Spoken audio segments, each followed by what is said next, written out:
गोपालाचार्य जी महाराज, उनकी जो जन्मदात्री माता थी, भीतर महाराज जी के पावन कक्ष में उनकी छवि विराजमान है, पूज्य श्री गोपालाचार्य जी महाराज की। महाराज जी से बड़ा प्रेम था और दास के ऊपर उनका बहुत वात्सल्य था। यहाँ मलुक पीठ भी विराज कर उन्होंने अपनी कथा सुनाकर हम सबको कृतार्थ किया, और खाक चौक में भी कुछ दिन विराजे। खाक चौक में भी रह करके खाक चौक में भी कथा ठाकुर जी को सुनाई, पूज्य पहाड़ी बाबा महाराज जब विराज रहे थे। तो पूज्य श्री संत गोपालाचार्य जी महाराज ने एक घटना सुनाई।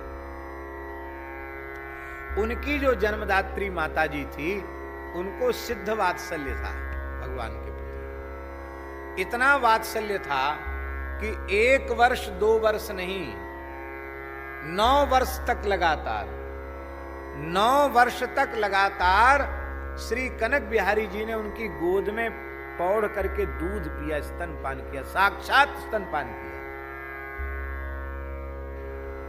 जैसे ही वे भाव में बैठती थी, ठाकुर जी उनकी गोद में पौड़कर दूध पीने लग जाते थे और निरंतर उसी भाव में रहती थी वो।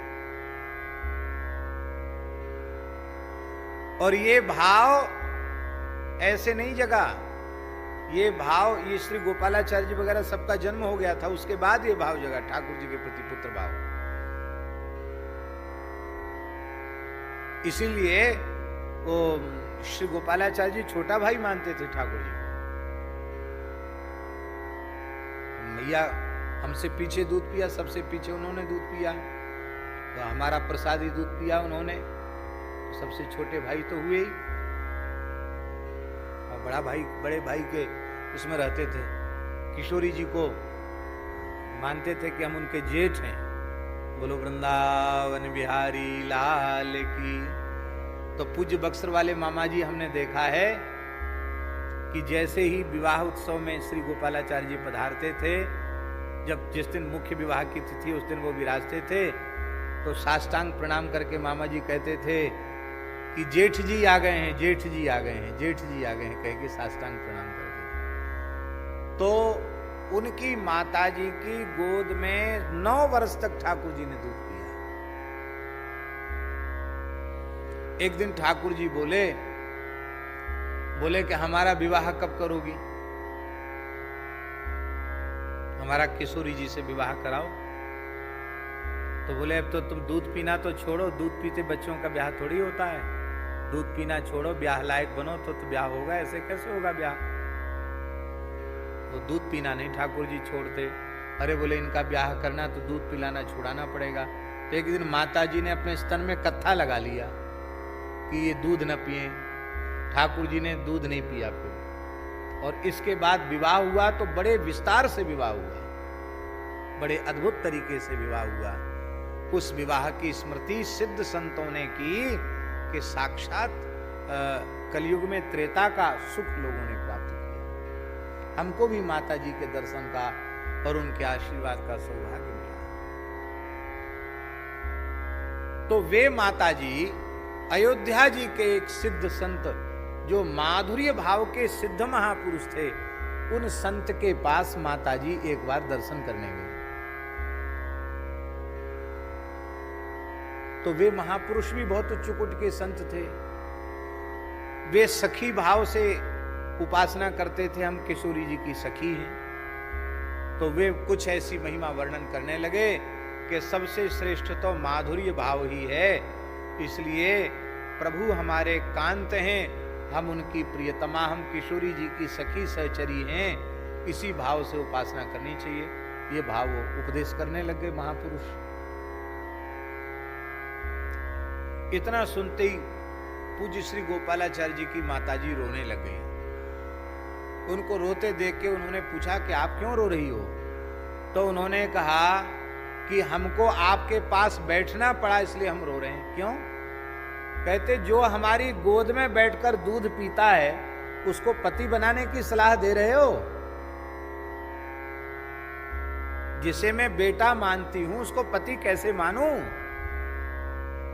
यह सुनते ही वे संत अपनी आसन से उठे और माताजी के चरणों में साष्टांग पड़ गए। बोले इसको कहते हैं सिद्ध भाव। सिद्ध भाव बड़ी चमत्कारी थी महाराज माता जी। हाँ, बड़ी चमत्कारी थी। हम पूज्य गुरुदेव भगवान के साथ अयोध्या जी में गए और कार्तिक शुक्ल नवमी आई, अक्षय नवमी जिसको कहते हैं। तो हमने कहा महाराज जी हमारा भी मन है अयोध्या जी की बड़ी परिक्रमा करने का, पर हमारा शरीर बीमार रहता था और शरीर में उतनी शक्ति भी नहीं थी।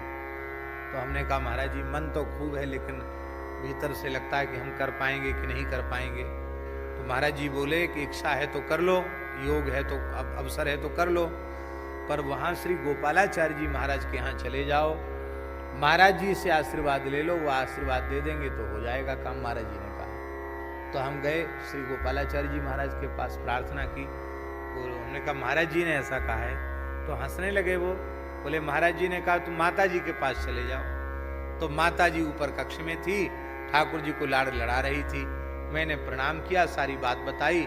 माता जी हमारा मन है अयोध्या जी की परिक्रमा करने का, पर शरीर हमारा दुर्बल है, चलने फिरने में थोड़ा लगता, पता नहीं इतनी लंबा चल पाएंगे कि नहीं चल पाएंगे।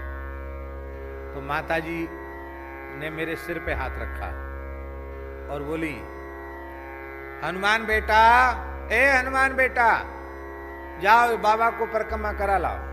ऐसे बोली, ऐसे जैसे किसी बेटा को आवाज दे, ए हनुमान बेटा ये चले जाओ बाबा को परिक्रमा करा लाओ।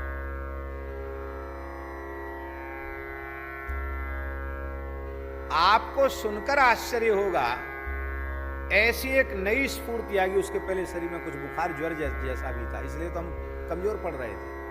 बुखार तो प्राय रहता ही था, तो तभी ठीक नहीं थी। और ऐसी शक्ति बढ़ी कि हम वहां से चले तो इतनी बड़ी अयोध्या जी की परिक्रमा में कहीं 5 मिनट को नहीं बैठे हम। साथ वाले सब एकदम चूर हो गए, हम एक गति से चले। और पूज्य गोपालाचार्य जी महाराज ने कहा इतने जल्दी तो कोई परिक्रमा करते नहीं, ऐसी शक्ति। और जब उनका अयोध्यानाथ मंदिर आ गया तो सरयू जी में थोड़ा आचमन वगैरह किया, वहां थोड़ा बैठ गए तो ऐसी हो गई कि ऐसे सहारा लेकर जैसे तैसे उनके घर तक आए। फिर बड़ी छावनी में महाराज जी रुके थे, वहां नहीं जा पाए, वहीं लेट गए, रात को वहीं सो गए।